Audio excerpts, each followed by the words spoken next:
So as per my email a couple of weeks, 2 weeks ago, I asked you guys for some questions on our Svalbard trip next year, and I received quite a few here. In no particular order, I'm going to go through these.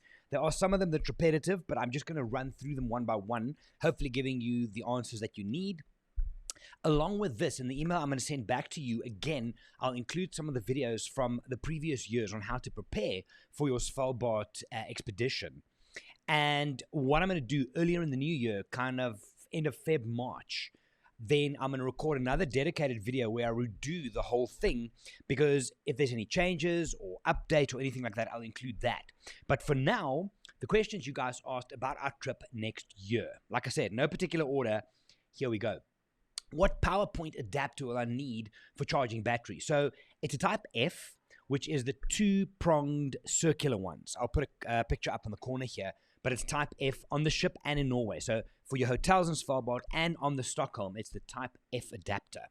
With 2 camera bodies, I share 4 batteries. Will I need more? Now, historically, when you shoot in cold conditions, your batteries go down quite quick. However, the majority of the cameras we're using today should be able to deal with 1 battery in the camera, 1 on charge all the time. If you have, for example, 1 extra to keep with you, for example, if we go out in the Zodiac, you've got 1 in your camera, you got 1 on charge in the ship, do you have 1 with you as well? For me, I only have 2 batteries per camera body. So 1 is always on charge and I just keep on going. Whenever I get back to the ship, I just make sure that I keep going. So 4 batteries for 2 camera bodies, minimum requirement. If you have 1 or 2 extra, won't hurt. Definitely won't. Okay, next one. I have never been a selfie stick user, but I can see 1 could come in handy for keeping my phone safe from dropping, especially overboard from gloved hands. Do you use 1? And if so, can you recommend a good style or brand? I've never been a selfie stick user, so to say, but I currently have an Insta360, which is, I don't use the selfie stick portion of it, but it's nice to hold from a gimbal and to get that stability going. What I would say is if you are going to use a selfie stick or your phone, don't use gloved hands. If you have mittens where it opens your fingers, that's preferable. And then even with a selfie stick, you don't want to be doing that. So make sure that either your glove has grips on it, like the little nodules, or then take your glove off while you use your phone. I've seen quite a few people as well who have these lanyards attached to their phone cases, so that if you have the phone, there's a lanyard attached and you can hang it, which is probably the safest. But I'm not an expert on selfie sticks, so I'm sure anything that holds your phone tightly would help. But yeah, don't use it with gloves on. Not going to end well. Next one. As a novice photographer, could you please give me some advice on camera settings and photography tips for the White Wonderland? I'm sure there'll be quite a few different from my usual camera settings. So I'm not going to go into too much detail on this. This is what we do on the ship. We day by day, in real time, we'll talk photography, Lightroom, etc. But just to set your mind at ease, it's not that difficult. I find shooting up in the White Wonderland, as you mentioned it, I love that. It's much easier because your exposures are more neutral. You might have to manage if there's bright sun on the snow. You might have to manage that. But I'm not going to go into too much detail now. This is more from a Q&A point of view. If you have specific questions on that for now, send me a message. But don't worry, that's what we do at Wild Eye. On the trip and Svalbard, we'll go through camera settings in real time. So when we're looking at the polar bear on the snow, I'll tell you how to do that. So that's pretty cool. Next one. Will we need a big Gore-Tex jacket if we are going to use the special suits for excursions? Or will a waterproof Gore-Tex shell over a very warm puffer be enough? So again, this is very individual preference. You probably don't need the big Gore-Tex parka jackets anymore. If you're comfortable with your Gore-Tex shell, which cuts the wind, and then your warm puffer jacket for the ice, for the insulation, then that's cool. The only time when we wear those suits, the Baltic flotation suits, is when we go on the Zodiacs and on excursions to land. Like I mentioned in the previous video and email, it is now compulsory, according to Svalbard law, to wear those on the Zodiacs, but they make it much easier. So in my mind, a Gore-Tex shell over a very warm puffer will do, obviously with a beanie and gloves and so on. But yeah, if you're a very cold person and you get affected, then I might take the big jacket, but personally, I don't think it's necessary. Again, each to his own, but just from previous years, the big Gore-Tex jacket was mostly used on the Zodiac, and that's been sorted for us now. Next one. Any specific lens filters I might need for my 24, 105, and 100 to 400? So if you're talking about landscape filters, probably no, unless you're going to be shooting in and around Longyearbyen from the boat for long exposures. You don't need the grad filters and NDs and stuff like that. What might work is a circular polarizer. If you have that, that could come in handy. But other than that, no, you're not going to need any of the landscape filters for this particular trip. Then, also, I don't have a converter for my big lens. I was hoping on a crop sensor camera I would have enough reach. I know it's a bit like asking how long is a piece of string and how close will the wildlife be if we're lucky to find some. The answer is yes. So, like with any safari, tour, or expedition, we never know exactly how close you're going to be. Like I mentioned, 14 to 600 mils, that's anything in that you would be able to use. If you have a converter to go more, you would be able to use it either for very far wildlife or then for the birds that we might be looking at. But if you get to 600, you should be cool. Even some people are happy with 400, just knowing that there might then be chances that you can't get that close. So if you have a converter or you can rent one, absolutely, but probably not the end of the world. All right, moving on. We heard in one of the videos that you recommend lenses from 14 to 600. Is this correct? Yes. 14 mil on the boat, wide angles on the Zodiacs walking, and then 600 would be on the Zodiacs on the main boat photographing wildlife. Like I said, if you have a converter for that and you want to go more, absolutely, but 600 should be perfect. You also mentioned more batteries to be taken. Okay, we've spoken about this, but I'll read. We had 4 last time, so 1 with us and 1 on charge. Do you recommend to take 6? So we have 1 with us, 1 recharge, and 1 in the device on the boat.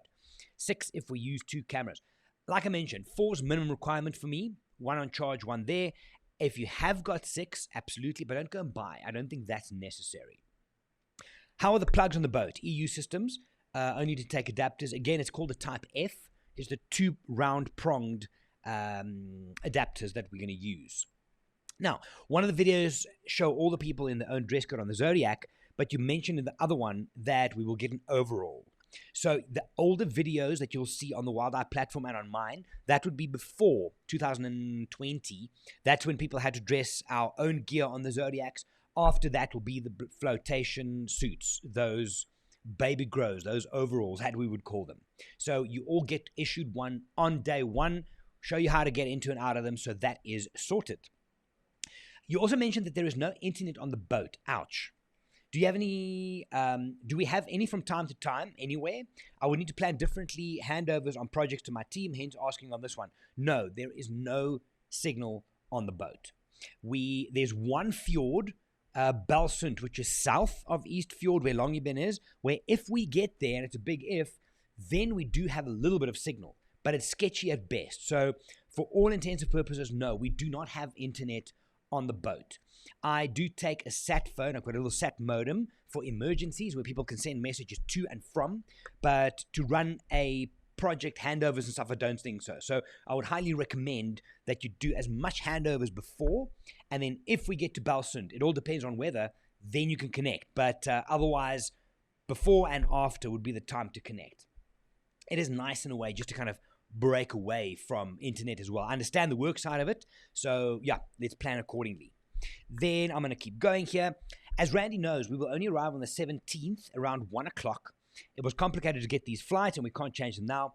I'm sure this will be okay, and I know we have to leave at 4 p.m. on the boat. We keep positive, but we'll manage. This means that we might have might not have time to meet much of the team before, or if there's items to buy or rent. How do we manage this part?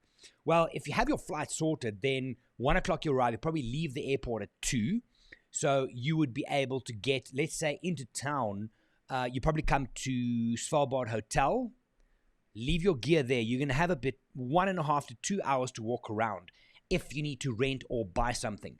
From where the hotel is, everything is within a 20-minute walk. So I do think you'll have time, barring any dramatic delays. There definitely will be time to get to, for example, picking up your rental boots or buying something.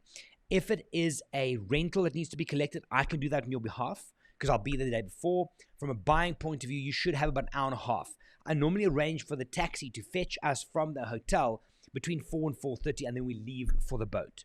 But you should have an hour and a half or 2 hours if you arrive on that 1 o'clock flight. Right.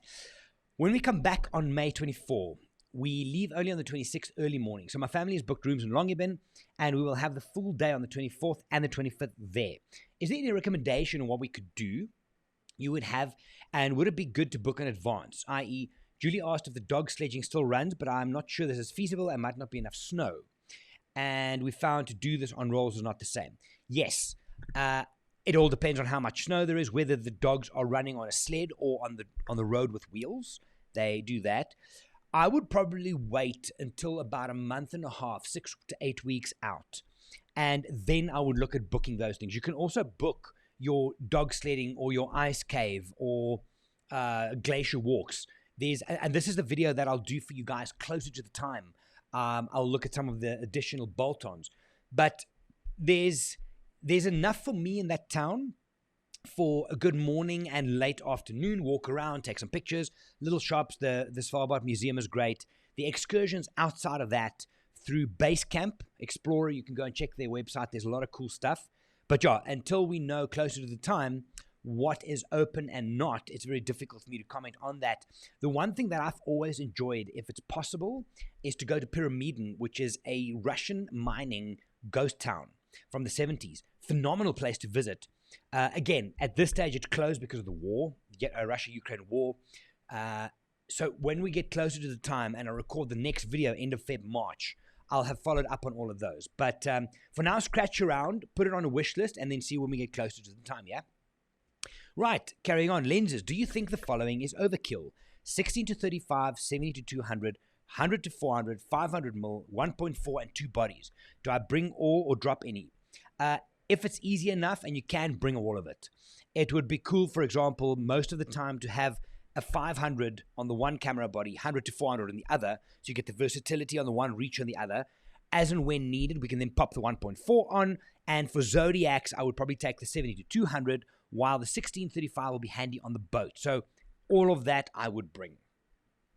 Given we're going in early season, how far north do you think we'll get? I sailed last time full circumference of the island and we hit 82 degrees north. Interesting question. For the last couple of years, we didn't get past 80.3, I think. Last year, we couldn't get to 80 degrees north. We were checking on the GPS and we could literally almost see where 80 would be, but we couldn't get there. Why? Because too much ice. Now, it is pretty cool to get to 80 degrees north. It's a big thing. I always say to people, when you pass that, you're probably one of the 1,000th most northern people on the planet, which is a pretty cool thing. But the flip side of that is if there's a lot of ice and we can't get there, our chances for polar bears and wildlife in the ice do increase. So over the last few years, 80, I would say 80 is our aim with the amount of ice. What I do also, from a couple of weeks out, I start pulling the ice charts for our trip, and I share those on a WhatsApp group, which I'll create, and then we'll have a better idea. But I seriously doubt we'll get to 82 degrees north with the amount of ice. So here we go. What hotel do you normally use in Longyearbyen? So I think this might be Grace yours. I haven't got names on here, but we normally use Svalbard Hotel Porfareren, the Vault. We've used Base Camp. I've personally also stayed in Funken, Marianne's Polar Rig, Radisson. Easiest ones for me, Svalbard Hotel Porfareren, in the middle, dead center of town, right next to Croa. Croa has Base Camp as well. So anywhere in that area, the Vault, Svalbard Hotel, and Base Camp, very central, very easily accessible, and yeah, we've had great stays there in the past. And then last one, for shooting from the ship, would a monopod be handy? Honestly, I wouldn't. Reason is, I've only on 1 year taken a tripod / monopod, one of the legs screw off with me, and the problem is we were photographing. I remember this. We were photographing a bunch of walrus on ice, and it was snowing. But with the tripod on the boat, on the deck of the boat vibrates. So if it's a thing that you're struggling to carry your lens from a weight point of view, then you might do that. What I've found is I would rather have a jacket or something, hang it over the edge and balance on there. But the monopod, the hard monopod, for example, like this, on the deck with the vibration of the engine, it does add to your shutter speed. Not the end of the world, and if it is something that you need because you can't hold the lens, absolutely take a monopod, but I would never recommend one as such. If you can fit it in and you're used to it and you just keep in mind you're going to have to use a faster shutter speed, then it's fine. But otherwise, nah. I would probably handhold or then just lean on the side of the railings if and when necessary. So there we go, guys. Thank you so much for all the questions. If you have any follow-up questions or more, send them through to me on email. And when I do the next video at the end of February, where I'm going to run you step-by-step through arriving, the taxi, hotel, what to do, what to expect, bolt-ons on the trip, the cabins, and so on and so forth. I'm going to redo that whole video in Feb.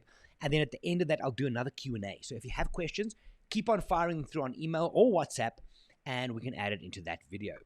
I can't wait to share this trip with you. It is an incredible experience. Grace, I know you have been there before. I don't think anybody else on this trip has been there before. Amazing. Absolutely mind-blowing, but we'll get more into the detail closer to the time. Thanks for the question again, guys. And if you have any other ones, hit me up. Otherwise, I'll chat to you guys soon. Bye for now.